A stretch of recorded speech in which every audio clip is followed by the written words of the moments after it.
सारी चीजें अब कंपैरिजन की तो कोई लिमिट नहीं होती, मतलब कोई किसी भी चीज को लेके किसी भी चीज से कंपेयर कर सकते हैं, बट इट्स गुड अगर एक इक्वल वैल्यू होता है, equal it's good for the film जी गलत है। हाँ हाँ बोलिए मेरे भाई, आपकी आवाज़, आपकी पिच बहुत लो है। वाजिद भाई ऐसे आ रहा है, वाजिद भाई बहुत अच्छी आवाज़ है, बहुत अच्छी आवाज़ है जी। लेकिन आज एक एक फिल्म में 18 कंपोजर और 18 सिंगर, और सर एक्टर्स भी सिंगर है, 18 सिंगर, तो मतलब क्या गवाते हैं। तू कहाँ से बोला? पेड़ से खड़े होके बोलते बेटा, दिख नहीं रहा तू खड़े हुए थे। हाँ खड़े होके देखिए, ये देश ऐसा है कि यहाँ पर हर शख्स को अपनी बात कहने का पूरा हक है। जैसे आप सवाल कर सकते हो, ऐसे कोई भी जवाब दे सकता है। गाने की जहाँ तक बात है, हर शख्स गा सकता है। प्रूफ आप जब सुनोगे, फिर वो मैं कहूँगा कि आपको अच्छा लगता है तो आप उसको सराहते हो, आपको बुरा लगता है तो आप उसको नहीं सराहते हो। It's as simple as that. तो आप में अगर ताकत है कुछ करने की तो why not, go ahead and do it. और ये मतलब म्यूज़िक की बात जहाँ तक है कि छंद अलग अलग किस्म के होते हैं, लेकिन इसके अंदर हम लोग जो है बहुत मॉडर्न अप्रोच लेके चल रहे हैं विथ मेलोडी एंड विथ ताल। सो डिफरेंट टेम्पो के अंदर हम एक्सपेरिमेंट करना चाह रहे हैं, बट येट जैसे मैं अभी सबसे बात कर रहा था तो मैंने कहा कि आजकल जैसे हर गाना हो रहा है तो हर गाने में रैप आ जाता है। So we will be avoiding that because it's too much of rap happening.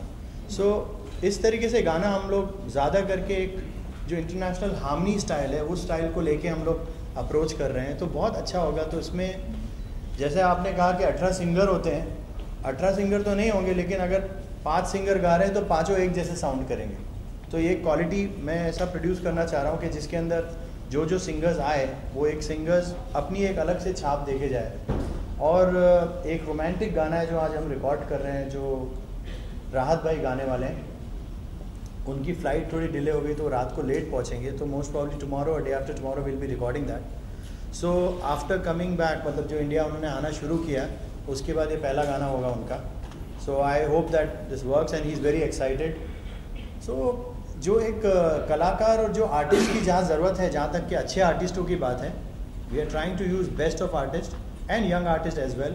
अभी जो गाना गा रहे हैं, अभी फ़िलहाल दिव्य कुमार गा रहे हैं, शबाब साबरी गा रहे हैं and Neeti Mohan is singing one song. So this are the kind of combination we want to try and use for them. So I hope that this will work well. और बेसिकली कोशिश ही करी जाती है, आगे कितनी कामयाब होती है ये तो आप लोग बताओ। जरूर बोलेंगे। आजकल ट्रेलर में आप काफी मैचिंग विलन नजर आ रहे हैं, तो इस फिल्म में क्या फ्लेवर होगा?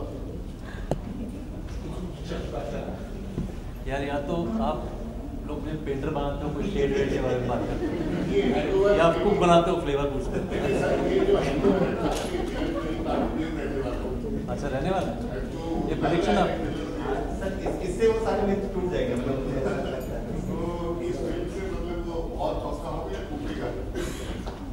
हाँ टूटना तो संभव है, हाँ संभव है बिल्कुल। हर चीज ये बता देगी तो टिकट को मैंने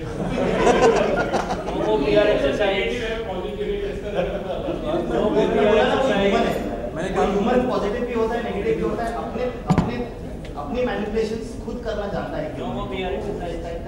but ultimately you will come loving all four of them outside the theatre. मतलब मुझे ऐसा लगता है कि मतलब गानों में उंगली यूज करने वाली फीलिंग जो है ना वो ज़्यादा बढ़िया आएगी। Plan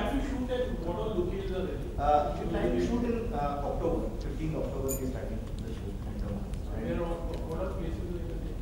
Basically it is a story about a small town. So we shooting the entire film in Mount Abu.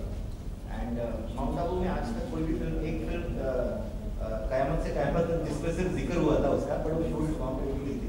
So this is the first time ever that any film is being shot in Mount Abu. अच्छा sir, talent को कहाँ से ढूंढा आपने? तो काफी दिनों से पर्दे के पीछे थे।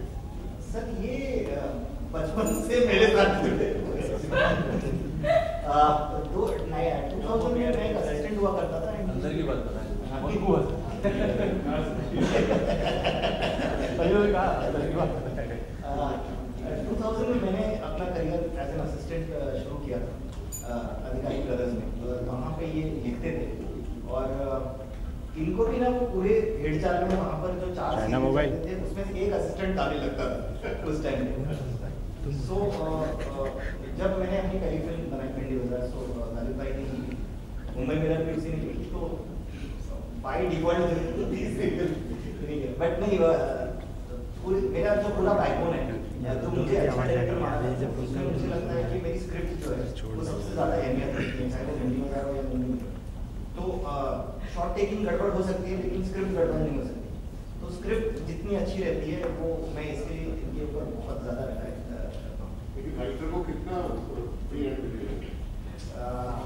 मतलब ऐसी बात हो जाती है कि जब हमारे दोनों के बीच में मतभेद हो तो घर के सारे लोग को ये लगता है कि एक दूसरे को मार डालेंगे। मेरे को एक बात बताओ, आप लोग प्लानिंग करके आए हो? आप दोनों प्लानिंग करके आए हो? आपसे भी पूछा मैंने तो आपका भी प्लान होगा। मेरा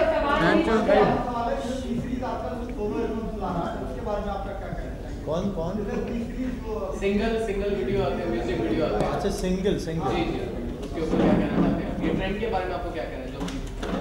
ये आप लोग चाहते हो आप लोग सिंगल्स करें? हाँ, आप बताइए कि आपका क्या राय है? वो सक्सेसफुल क्योंकि रेवेन्यू जनरेशन मॉडल का अभी निर्धारित नहीं हो पा रहा। See I tell you one thing, singles का जो चलन है वर्ल्ड में कई दिनों से चल रहा है, मतलब कई सालों से चल रहा है और पहले से ही चल रहा है।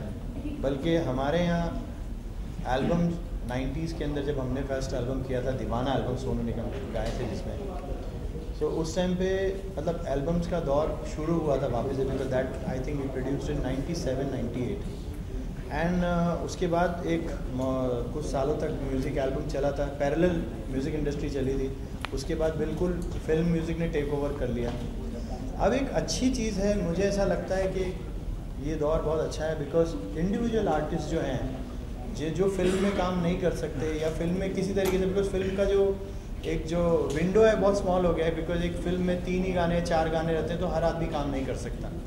सो अपनी बात कहने का इससे अच्छा मौका कभी नहीं मिल सकता। I think it's a fantastic platform and इसमें कोई भी आर्टिस्ट अपना गाना रख सकता है। और आज सोशल मीडिया इतना एक्टिव है और यूट्यूब पे, ट्विटर पे, फेसबुक पे, कहीं पे भी आप अपना गाना अपलोड कर सकते हैं और आईट्यून पे आप जब कर सकते हो तो उसके राइट्स आपके पास रहते हैं। ऐसे काफ़ी लोग हैं मेरे दोस्त जो खुद का गाना प्रोड्यूस करके आईट्यून पे सेल करते हैं और प्लस अगर वो गाना कोई पसंद कर लेता है तो फिल्म में भी आ जाता है। तो I think it's a fantastic platform और हर आर्टिस्ट को अपनी बात कहने का मौका मिल रहा है। तो जिसमें जितना दम है वो इतना। Music is music, it comes from anywhere, it picks up. So it's a good line. हाँ जी, मेरा डेटों का प्रॉब्लम ये फिर क्या होता है ना, जिस दिन वो प्रॉब्लम ये होता है कि जब वांटेड में इनको रोल दिया था सलमान भाई ने, तो बहुत खुश थे ये। फर्स्ट डे शूट हो रही है, ये कि भाई सुनने लायक बात है। और मैं गया, फर्स्ट डे शूट हो रही है, मेरा भाई शूटिंग कर रहा है, तो मैंने कहा यार मैं जाता हूँ। और मैं पहुँच गया तो सलमान भाई भी खुश हो गए, मैंने अरे आ गया, गाने वाने की बात हो रही है उनसे। अब मैं जब जाने लगा तो ये भूल गए शूट कर रहे हैं मेरे साथ जल्दी। गाड़ी में जैसे बैठने लगे तो एक असिस्टेंट, अरे सर कंटिन्यूटी है आपकी। तो अरे मैं भूल गया था यार, मैं रिकॉर्डिंग में सोचा भी हम लोग। तो ये इनका प्रॉब्लम हो जाता है थोड़ा, और ये चलती शूटिंग में से भी गायब हो जाते हैं थोड़ा सा। तो जो प्रोडक्शन वाले वो बोलते हैं भाई आप music they low first class. But I must say Sajid भाई माइंड ब्लोइंग एक्टर है, क्योंकि हम लोग को ऑफ द कैमरा इतना हंसाते हैं ना ये। बचपन से इसके बड़े भाई का रोल अच्छे से निभाना। कुणाल, मैं आपसे सवाल करना चाहूँगी। आप शुक्रिया, आपने इस तरफ देखा। आप कॉमेडी में आपने काफ़ी बहुत एंटरटेन किया है दर्शकों को। इस बार किस तरह की कॉमेडी होगी? सिचुएशनल होगी? आपने कोई खास तैयारी की है, कोई लुक अपनाया है, या हमेशा आप कभी वजन बढ़ाते हैं कभी घटाते हैं? आप अपनी फिजिकलिटी पर भी बहुत सारा वर्क करते हैं, तो इसमें तो मतलब एक देव की बात है, तो कुछ क्या अलग होगा वो थोड़ा सा प्लीज बताएं। I think इसमें the main thing is the camaraderie between the three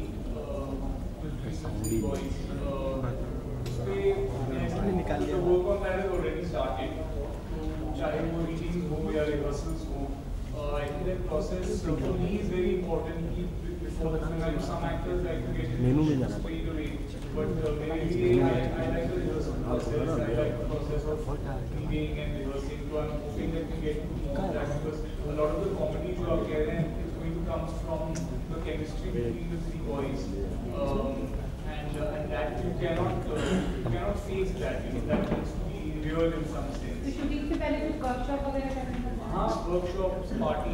आ जाओ साउंड सिस्टम लाइट रखी है। Thank you sir, thank you.